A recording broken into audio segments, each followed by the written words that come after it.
Good afternoon, everyone, and thank you for joining us for the latest in our Life, Justice, and Peace webinar series. I'm Jean Welch-Hill. I'm the Executive Director of the Washington State Catholic Conference. And with me today are my colleagues Tracy Yackley, Operations Manager, and David Valmonte, Social Media and Website Specialist for the WSCC. It's my great pleasure to introduce Dan Misleh, Founder and Executive Director of the Catholic Climate Covenant. Dan's been involved in the social mission of the Catholic Church for just a little while. He started in 1982 in the Jesuit Volunteer Corps in Alaska, and he's been doing Catholic ministry ever since.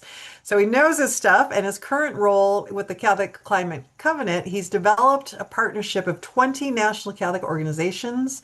His leadership has helped engage the Catholic community at the national, state, and diocesan levels in a serious and sustained conversation about a Catholic approach to climate change, focusing on the promotion of the common good, the protection of poor people, and the exercise of prudence, with the goal of more fully implementing Catholic teaching on the environment. Prior to founding the Catholic Climate Covenant, Dan served the U.S. Conference of Catholic Bishops, first as a policy advisor, and then as the Director of Diocesan Relations for the Department of Justice, Peace, and Human Development. And we are thrilled to have Dan with us today, and I will turn it over to you, Dan, to lead us in this important conversation. Well, thank you, Gene.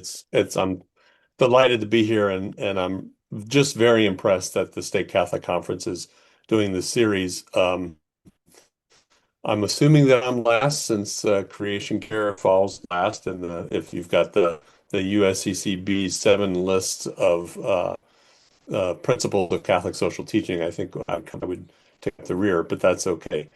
Um, so what you're interested in, or at least what Gene and Tracy have told me is you're interested in what have been the Catholic responses to this issue in the U.S. So I'll just talk a little bit about that for a few minutes, and then we'll have a nice discussion afterwards if that works for everyone. So the Catholic, as was said in the introduction, Catholic Climate Covenant's been around for 20 years. We just celebrated our 20th anniversary. Been doing this for quite a while. We have these 20 national Catholic partners. Kind of our bucket of activities falls into, well, our activities fall into three buckets: advocacy, organizing, and education. And we're just trying to build this network for action, and we'll talk a lot about that in a minute. But the first thing I want to ask you, and you could just put this in the chat, is when you see or when you think of the environment, what comes to mind? And just type that into the chat so we can kind of see those responses. And Gene, I'm not able to see those right now, so if you don't mind just reading those out. Happy to, yeah. Life. I'll give my own beauty. Okay. Future, Future. Good. forest, air, water,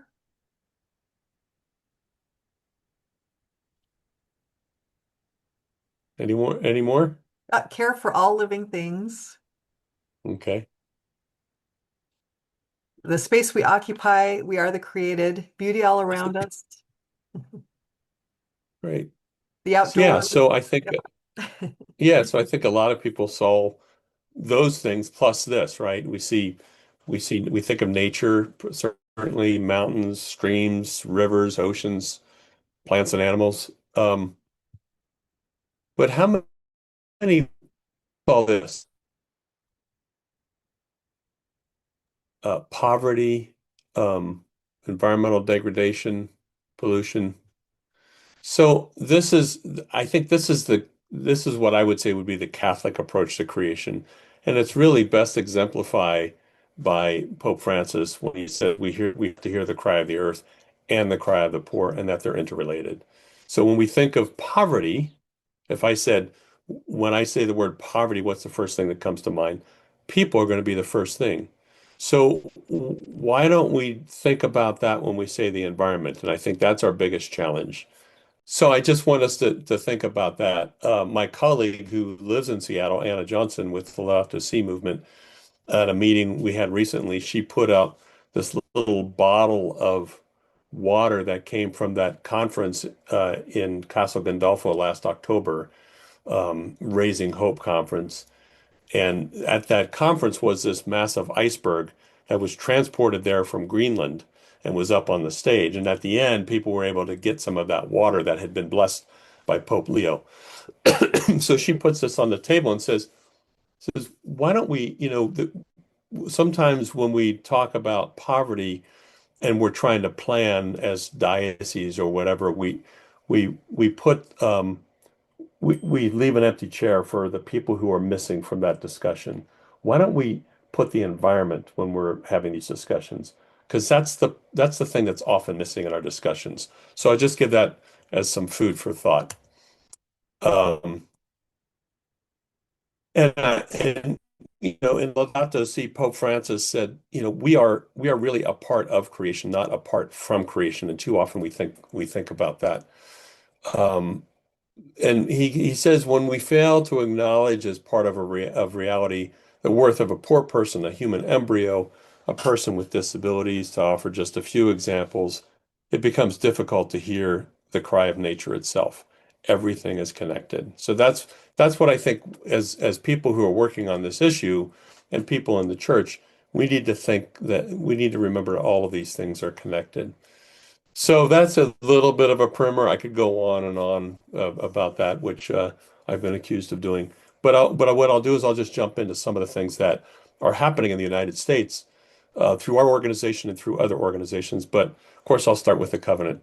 Um, so the first thing I hope you will do is go to our website, CatholicClimateCovenant.org. And this is a screenshot of our front page at the moment. So there's just lots of resources there. If you click on the menus, you'll see all of the programs that we have, our focus on youth and young adults. You can read through our newsletters, and then there's this whole list of videos and writings and pieces that you can download to learn more about this issue. Um, So how do we respond? So again, education, advocacy, and organizing, and then I'm going to talk a little bit about Catholic Energies as well.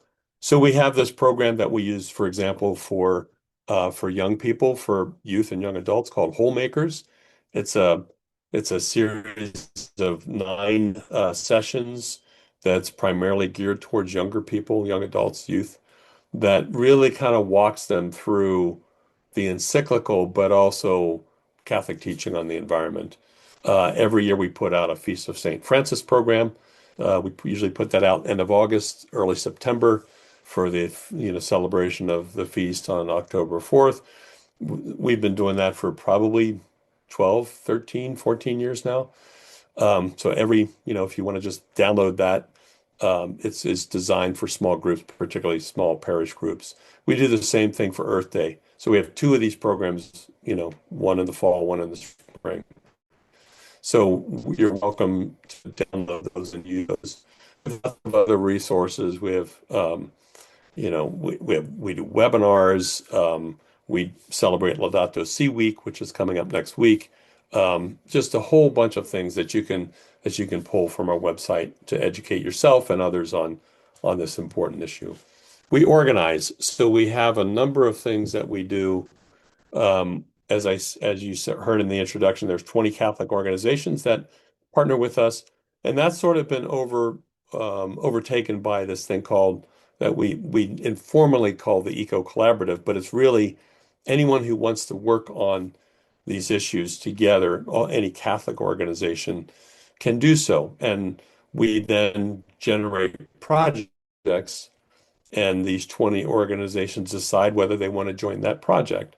We'll talk a little bit more about that in a minute. But we also organize this. We've had this program called the Common Home Corps, where we've trained young adults to go and try to move the diocese along in creation care efforts. We participate in marches and demonstrations and things like that. We also organize through our creation care program. I'm sorry, our creation care team program. We encourage parishes to form creation care teams. Perhaps some of you are part of those. Artaza Regan on our staff is the person who takes charge of that. So lots of things in the realm of organizing. And then finally, advocacy. Well, not finally. The other big bucket is advocacy. So we weigh in on legislation. We're doing more at the state level because at the federal level, there's frankly, it's mostly defense, what we're trying to do there. And so we do that in collaboration with lots of other organizations. Um, Kayla on our staff is in charge of that effort. So we've been doing that over, the course of our existence as well. We also had been asked by the Vatican and by the Bishops' Conference to try to help organize and motivate Catholics in the United States for the Vatican's Laudato Si action platform. So we're doing that. We are specific, the covenant specifically is trying to organize dioceses and parishes, which is one of the seven sectors.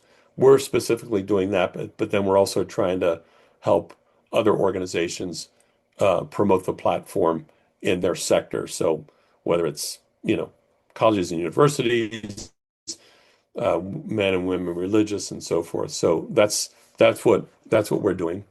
Um, we have another website called godsplanet.us where we demonstrate what's happening on the platform just in the United States as opposed to globally, because the platform is a global thing, but we're trying to say, here's what's going on in the United States.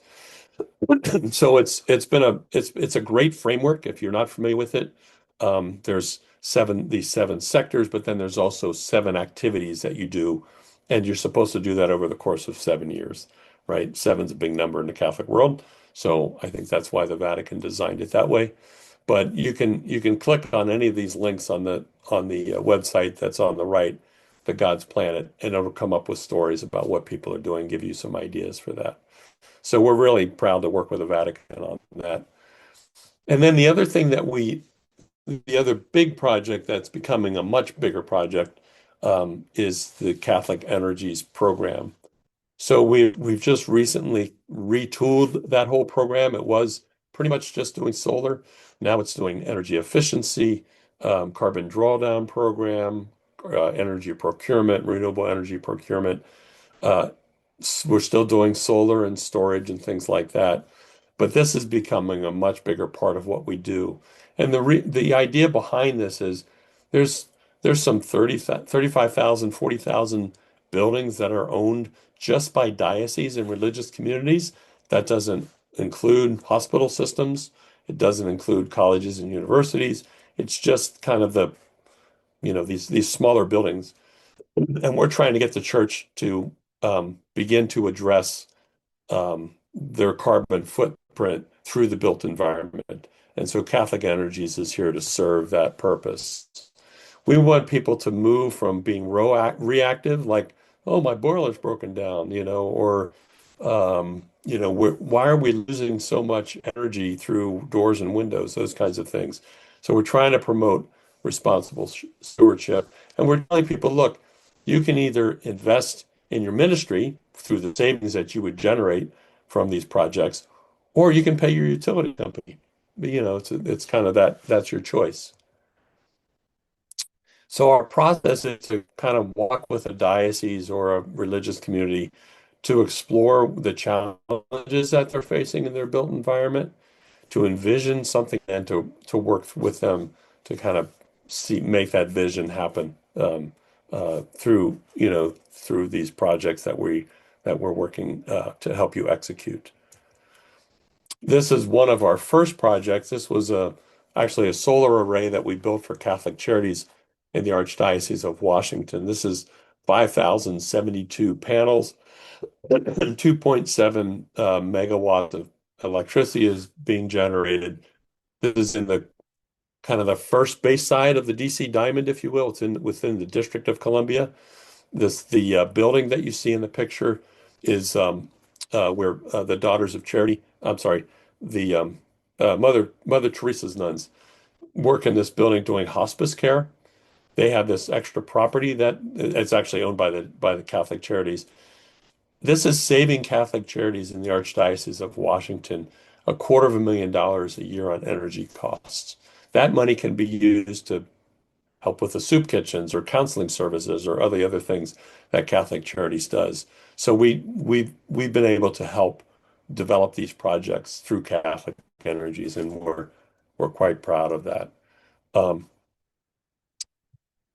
oh, there we go. Let me turn to Laudato Si movement, which is kind of our global corollary. So in the US, Laudato Si movement also works in the US, but we work exclusively in the US, whereas they work globally. So they have a number of programs that we work together on. Some of them they do separately, but if you go to their website, you'll be able to explore some of the things that they're doing. Um, we have kind of three um, anchors, I guess, if you will, kind of like ours is organizing, advocacy, and education. Theirs is conversion, sustainability, and advocacy. So that's kind of how they design their buckets of work.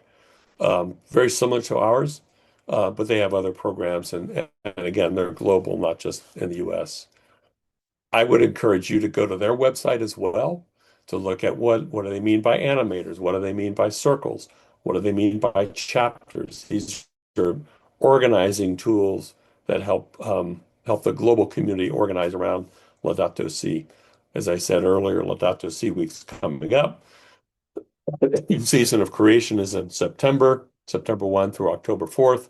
So they're kind of they kind of help the Catholic community globally around these two big events every year. And they're just a wonderful partner to work with. So we're very happy to be doing that with them. Um, and I mentioned earlier about this eco collaborative. So this really came together about 4 years ago now, almost 4 years ago.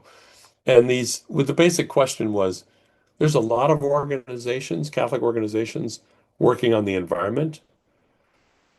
Two of us, Laudato Si Movement and Catholic Climate Covenant, do that full time, but other organizations have a piece of that. So how could we bring all of them together to think about how we can move the Catholic Church together in ways that we couldn't do separately? So it became this collaboration of these 20 organizations, and we design programs and then we launch them. So last year, some of you may have been familiar with our program, Pilgrimages of Hope for Creation, which was really just designed to get people to come together, go to a place of environmental beauty or environmental devastation, and reflect on God's creation, do it with others, um, and use that to help motivate you to get into more work at the local level on care for creation and on the challenges of Laudato Si. For the next couple of years, we have two other programs that we're promoting. One is synodal listening sessions. The idea here is in the synodal process that is still ongoing, but kind of has ended at the Vatican. We noticed and they noticed that there are some voices that are missing. Young people in particular, impacted communities, meaning impacted by environmental devastation, and the immigrant community. So what we're doing over the course of the next year is we're asking local leaders to convene their bishop, young people, impacted communities, and migrants to sit down and have a conversation, a synodal conversation, a conversation in the spirit to begin to tease out some of these questions about environment, creation care. And then at the end of that, we'll collect all of that data and produce some sort of a document that will be uh, that will include all of those voices and perhaps lead us in a new direction on how we address creation care, climate change, environmental degradation, the challenges of Laudato Si. How do we address that as a country a little bit more fully by having learned and listened to the people who are most impacted? So it's a very exciting project. The other thing is we're working with Catholic Charities USA to help local communities become communities of resilience. There's two things with climate change. One is adaptation, that's really resilience, and the other is mitigation. How do we lower our carbon footprint? We need to do both of those things. But this project is focusing on how do we empower the local community to be places of resilience and of shelter, frankly, when environmental devastation comes along. How can the Catholic Church be front and center on that? So we're designing that program as well. So lots of exciting stuff happening within this bigger umbrella organization. This is one of the programs last year, and we had about 250 organizations that participated in that wide. So it's another thing to kind of get the Catholic Church moving in the direction of more and better creation care. So I just want to share a couple of other snapshots of things that are happening. So this is Sisters of Mercy of the Americas. They have a really good focus on the environment. And I just wanted to give you a little sense of some of the things that they've produced. I go to this all the time. They have a couple of people working with them to to look at the I don't know if I would call it the carbon footprint, but all of these questions that we have in our mind about, do I get a real tree or an artificial tree for Christmas? That's there. Um, how do I reduce food waste? Why is native plants so important where in the community that I live in? Um, do I buy secondhand clothing? All of these kind of questions that you might have, it's right there, and they do a beautiful job at explaining it. So that's just one little piece that they do. They're also part of the collaborative, so we're happy to work with them.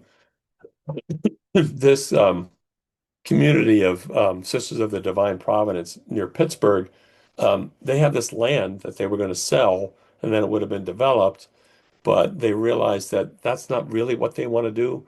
So women religious communities have always been at the forefront of this, but this is something that is really impressive. So they're working with this group called Eco Village to find sustainable housing for people. So they've now given over some of their land to do that project as their community ages and as they need the funding for for other projects that they're doing. So it's thinking differently about how we use land, how we make it available for people who not otherwise have it, or have a place for them to live, doing it in a very sustainable way as well, creating housing that you would find like in Appalachia, obviously a really efficient housing in a place where a lot of low-income people wouldn't ever have a home, which is kind of in nature, in a place of beauty. So those are kinds of things that are happening as well. Excuse me. The U.S., this is like the Jesuit community in the United States. All of these organizations have signed on to the Laudato Si action platform and are doing work around that platform. So very impressive list. I'm sure there's others. This is probably a little bit dated, but these are some of the institutions within the Jesuit world that are working on this. Um, the other huge development, and I say that because I've been doing this for 20 years, but last November, the bishops at their annual gathering had two meetings to choose from on two optional kind of meetings that they could register for. One was on pro-life issues. The other was on the environment and the 10th anniversary of Laudato Si. 138, over half of the bishops signed up for the Laudato Si workshop. I like to joke that when Pope Francis is comes up for sainthood, they have to find two miracles to become a saint. This will be the first to get that many U.S. bishops engaged in Laudato Si. Archbishop Achin from Seattle was a key part of that meeting. So you have a wonderful leader there on these issues. Um, so that was one piece. And then the bishop said, well, we need to follow up on that. So with some funding from Catholic Extension and Crimson Bridge Foundation, they are now bringing 20 dioceses, 20 representatives of 20 dioceses to the Bishops' Conference every January. The first one was this past January for 3 years to train them in the Laudato Si action platform and then the approach that Lexington, the Diocese of Lexington, has taken on this, on the in implementing Laudato Si and working on facility efforts. So, and then for the prayer for Lent that the bishops recommended was on ecological conversion. And I'm like, my head was spinning. I'm like, wow, this is great. And then, they put together 10th anniversary statements. They listed all of the things that the church has done on Laudato Si, particularly in the USCCB. So it's really moving um, very fast, and I'm just delighted by that. This is the first cohort I mentioned at the USCCB. We had the Diocese of Yakima from your neighborhood represented, so it was really quite an experience.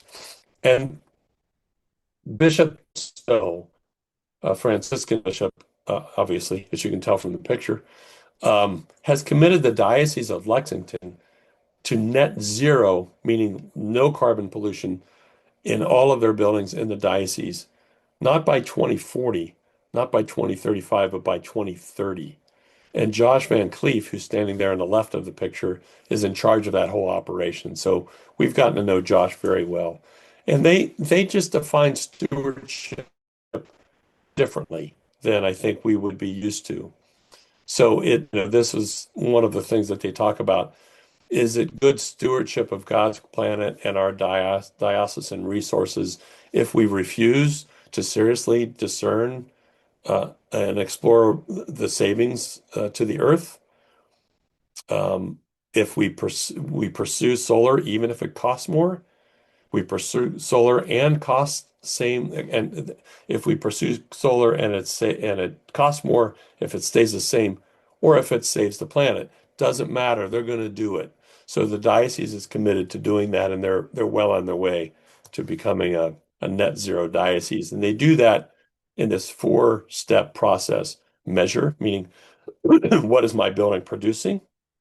Become a more efficient building, uh, develop renewable energy on site, that's usually solar, and then transition everything from gas to electric because you're now producing your own electricity. So now you can, you know, change your heating over from gas to electric and so forth. So that's their plan, and as I said, they're well on their way to do that. So I hope you can join. Many of you, I'm sure, already have, but that's a little bit of a snapshot of what's going around in the United States. So I'm going to stop there and we can have a discussion. I need to stop sharing my PowerPoint, right? Yes. Stop share screen. Okay, there you go. Perfect. All right. Thanks so much, Dan. Really, really helpful. We do have a little bit of an internet issue, but I think people got all of what you had to say. So I appreciate that. Okay, Uh, yeah. and because we are a smaller group, if people have questions, if you'd like to just raise your hand, we're happy to take those. I will ask you though, Dan, I know the Diocese of Yakima is involved with Catholic Energies. Can you just give us a little background on how that happened? What got them involved with trying to go to a greener energy profile? Yeah, it's actually fairly simple. Bishop Tyson is on our board, the Bishop of Yakima. That helps. So I've been pestering him. Yeah, I've been pestering him to, and he's got the Diocese of Yakima, as you know, is very different from Seattle in that Yeah. it's a rural community. They don't have any money. Um, Bishop Tyson once described his chancery office as a bunch of chihuahuas trying to run around on a linoleum floor. So everybody's just like moving very fast, trying to get things done. He doesn't have staff. Yeah. So, but I said, well, let's help you save money, and then you can put more of that into your ministry. So he was anxious to do that. Nice. And how far along is that project? Where are they at? Well, we're just starting because this Okay. was just in January. So we're helping them with about 4 or 5 diocesan-owned buildings to do this kind of facilities work through Mhm. Catholic Energies. So yeah, they were one of the first ones to sign up, though. Them and Great Falls Billings, if you believe it, Wow. are kind of the two of that cohort that signed up with us right away. Oh, fantastic. Well, I know we've got some parish reps here, and so I will just say with the Washington State Green Clean Building Standards and the need to comply with that law, this is a great opportunity to help some of our nonprofit buildings like parishes and schools and all of Yeah. the rest of our Catholic facilities to meet some of those standards. So great program. And if Yeah. anyone is interested in talking to your pastor, let us know. We definitely can put you into touch with Dan, or you can just go to the website and you'll find the Catholic Energy's information. But I think it is Yeah, but that's a different website. It's not complicated. It's catholicenergies.org. So perfect. that's another one of our websites. Yeah. Excellent. So we actually had Anna Johnson present last year on this, and I do want to say you are not the last. Oh, You are the good. second of our webinars. Okay. And only because we don't do webinars during the legislative session because there's just no time. So yeah, Yeah. Yeah. this, this is an important issue to us. But and I'm just looking to see if there's any other questions here. Oh, there we go. Yep. Who actually assesses our parish to see how we can change our climate impact?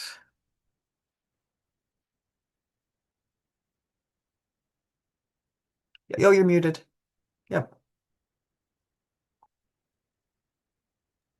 There you Okay. All of a sudden I was locked out of unmuting myself. go. Um, well, so I mean, there's lots of ways to do it. Sometimes the utility will do that for you.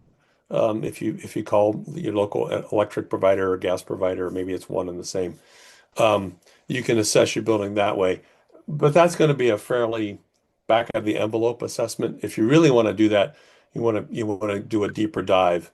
Um, we have a program that helps with that, including with the funding for some of the buildings. So you can get in touch with Catholic Energies folks to help you do that. What we do is we have recommended companies that we vetted to do this work. The big ones are Johnson Controls and Noresco. They're two of these big energy service providing companies, ESCOs they call them. So they can help you do that. And often they'll do that for free, and then you hire them to do some of the work to do some of that to reduce those costs. So that's what I would recommend. Kind of go through Catholic Energies, and we can help you figure that out. Perfect. Thank you.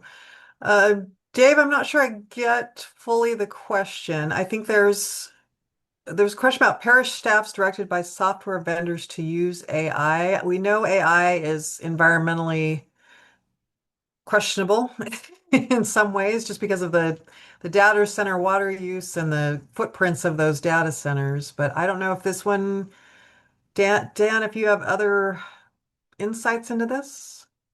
But while we're talking AI, Dan, I mean, again, the data center issue is growing, especially here. We had a number of bills. We know that, there's sort of a push between states and the federal government over who gets to regulate. And I know there's just big concern about the amount of water and again, the footprint of these facilities. Thoughts from the covenant on what we do on this issue? Yeah, it's a tricky one. I live in an area outside Washington, D.C. I think Virginia has the most data centers of any state in the country by far. Like I think there's now, I just saw this number, like 430 data centers in Virginia alone. Jeez. So it's becoming quite a thing. And the Virginia legislature is now looking at limiting that severely because they gobble up enough electricity to run a small city. Yeah. So it certainly is a concern. There are obviously big environmental concerns with the water and with the electric use. They're not going to go away. So now it's just a matter of can we put regulations and policies in place that limit that environmental damage that they're causing. I don't know if that's possible. I'm not an expert in this. But then there's also all of the ethical questions about the use of AI and what it's being used for. And, does it's going to replace a lot of employment, a lot of jobs. Um, Fortunately, Pope Leo is about to come out with an encyclical on this. So I think it's going to be released. I'm hearing Labor Day 25th, I think that is, of this month. And just in time, the Covenant and the other members of the Eco Collaborative are going to have a webinar on this on June 9th at 7:30 Eastern. So what's that, 4:30 your time? Mhm. So look for that. We're going to try to unpack the encyclical a little bit. So a lot more guidance coming out from the Vatican on this, which will be really welcome. No, very much so. Yeah. And it's kind of, I'm heartened to see that the Vatican's actually been ahead of this issue, which is, again, not always true in our church, but this time around, there definitely have been some of the thought leaders on these questions, the ethical questions in particular. Uh, oh, here we go. Yeah. For Catholics who may see care for creation as optional or political, how would you explain why it's actually a core part of our faith? What are some meaningful ways we can live that out on a daily basis? Yeah, that's a great question, David. Um, yeah, I think we have to approach it differently. I was talking to Bishop Tyson about this actually, and his diocese is probably 70% Hispanic, Mhm. 30% Anglo, and he can't talk about climate change because they'll see it as a political issue. So he asks them, for example, um, when do you harvest cherries? And a lot of the growers will say, mid-June. So the follow-up question is, when did you used to harvest cherries? End of June, early July. And then it gets them thinking, how deep do you plant potatoes well, we used to be to 2 inches. Well, how about now? 5 inches.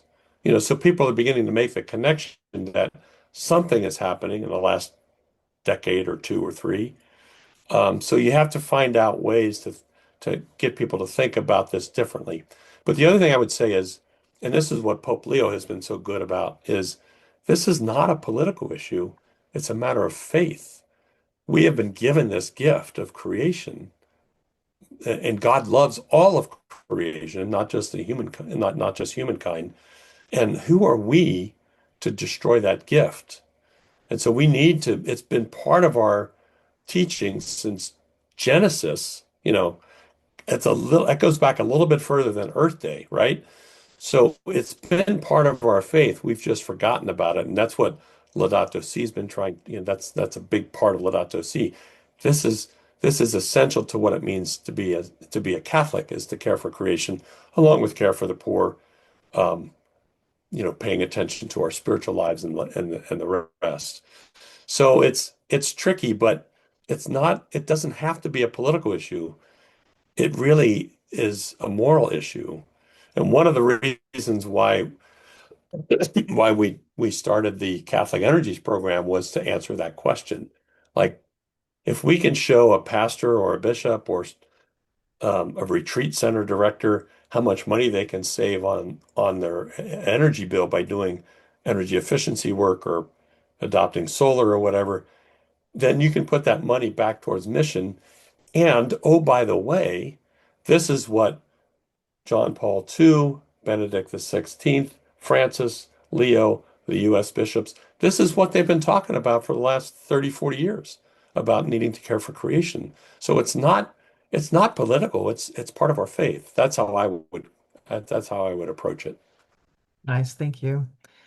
A similar question. How are dioceses and parishes dealing with educating Catholics that are climate change deniers?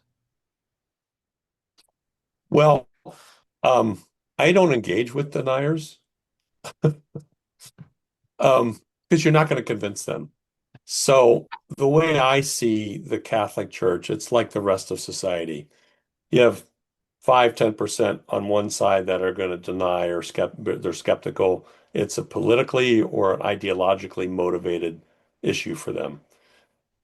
On the other side of the spectrum, you have 5, 10% of the population, including the Catholic population, that thinks that even the covenant isn't doing enough on this issue, right? Nobody's good enough. We can't, we should be out on the streets or whatever. But you have this big chunk of Catholics in the middle that, for whatever reason, fall along that spectrum. Some of them just are trying to get by, on their daily lives. Some of them say, I've heard about this climate issue, but, you know, I got so many other things that are of more importance to me in terms of living my faith. So you have that spectrum. So that's where we try to focus our work is how do we meet those folks in the middle? What are the arguments and the programs and the resources that we can bring to bear to help them think through how they're living their life in a world that's being threatened by our own behaviors. That's kind of where we are. I don't know if that helps, but I've tried to engage deniers and it's just an exercise in futility. So I just don't. Bishop Wester used to say that the longest distance is between a person's head and their heart. And if neither of those are in the Yeah. question, there's just the distance is too far for you to be the one who tries to engages it. Yeah. Yeah, exactly. Yeah. All right. I'm not certain that standing totally against AI is practical, but there are issues of water use, disempowering local communities and residents, and developers ignoring required environmental impact reviews, seen recently in Mississippi. Can Yeah. there be advocacy on those aspects? Yeah, that's great, Jeff. Yeah, absolutely. I think you're beginning to see that across the country. It's happening too with like these detention facilities that ICE wants to build, right? People are really pushing back against that. And I know, again, because I'm here in the DC area, I know there's lots of people who are really up in arms about what's going on in Virginia with the data centers.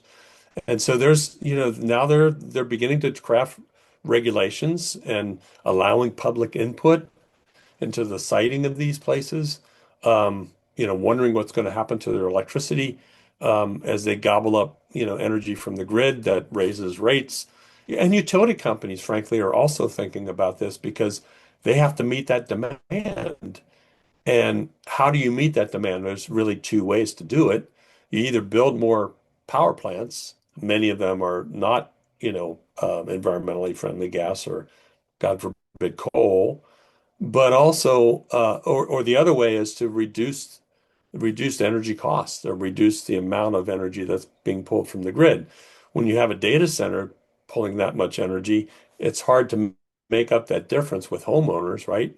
With people turning off their lights and, sealing up doors and windows. So those conversations are happening all over the country now because people are beginning to wise up, maybe a little bit too late, about the dangers of having these massive data centers parked in their backyards and creating a lot of problems for the local community, water, electricity, dust and pollution, all of the rest. So And it's just happening. I see it happening. Yeah, and so folks know, I mean, the 2026 Washington State Legislature had a couple of bills regarding data center energy use and making sure that the costs weren't passed on consumers.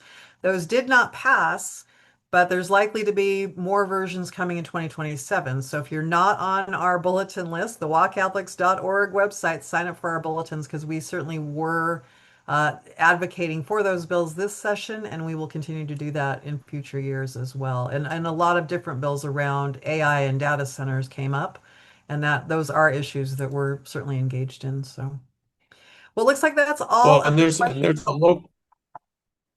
Well, I was just going to say there's the local angle too. I mean, all of this involves getting involved locally as Yeah. well. Attending meetings, questioning your city council members, all of those kinds of things.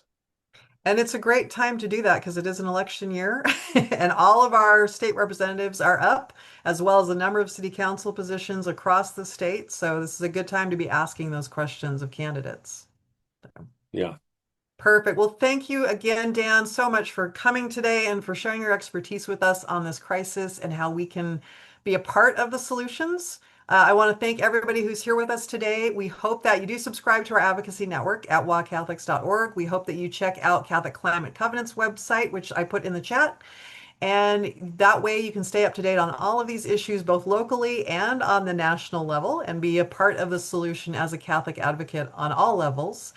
And again, we appreciate again the time everyone has given to us for today. And we hope that also you will sign up for our remaining webinars coming up the rest of this year, once a month, and actually more in October. So thanks, everybody. Thanks again, Dan. And everybody, I hope you all have a wonderful day. Thank you, Gene. Thanks, everybody.